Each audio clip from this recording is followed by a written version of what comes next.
देखो बच्चों, आज हम क्लास 10th चैप्टर 5 समांतर श्रेणियाँ ये हम परीक्षा की दृष्टि से शॉर्ट रूप में समझेंगे।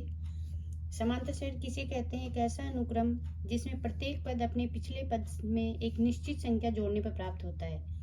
यदि हम समांतर श्रेणी का व्यापक रूप समझें तो पहला पद ए, जिसे प्रथम पद कहते हैं, इसमें डी सार्वअंतर जोड़ते जाएंगे तो दूसरा पद हो गया ए प्लस डी, तीसरा पद हो गया ए प्लस 2d। इस प्रकार से जो अंतिम पद होगा वो ए प्लस एन माइनस 1d होगा। ठीक है, इसमें हम दो तरह के सूत्र याद रखेंगे, एनवा पद निकालना और एन पदों का योगफल। सबसे पहले एनवा पद निकालने का सूत्र है ए एन बराबर ए प्लस एन माइनस 1d। ए प्रथम पद, डी सार्वअंतर, ए एन अंतिम पद और एन होता है पदों की संख्या। डी कैसे निकालेंगे?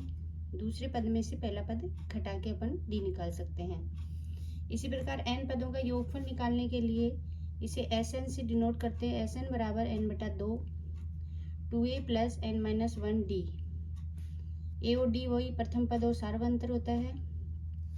इसी सूत्र को हम इस रूप में भी लिख सकते हैं, 2a को दो भागों में बांट दिया, a प्लस ए, तो a प्लस और ये बाकी जो सूत्र बचा वो ए एन, जो अपने यहाँ था ए एन बराबर ए प्लस एन माइनस 1d। तो इस प्रकार से ये एक सूत्र बन गया। इस शॉर्ट में हम डायरेक्ट ये सूत्र याद कर सकते हैं। यदि प्रश्न में ये पूछ ले कि इतनी प्राकृत संख्याओं का योगफल निकालो, जैसे 1 से 10 तक की प्राकृत संख्याओं का योगफल निकालो, तो ये डायरेक्ट सूत्र है एन एन प्लस 1 बटा 2।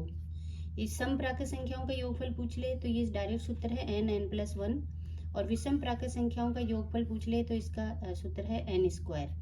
प्रथम, ये ध्यान रखना है आपको, प्रथम ये देखो मैंने एग्जाम्पल में समझाया है, प्रथम 10 प्राकृत संख्याओं का योग, तो s 10 हो गया 10, 10 प्लस 1 बटा 2 यानी 10 इंटू 11 बटा 2 यानी 55।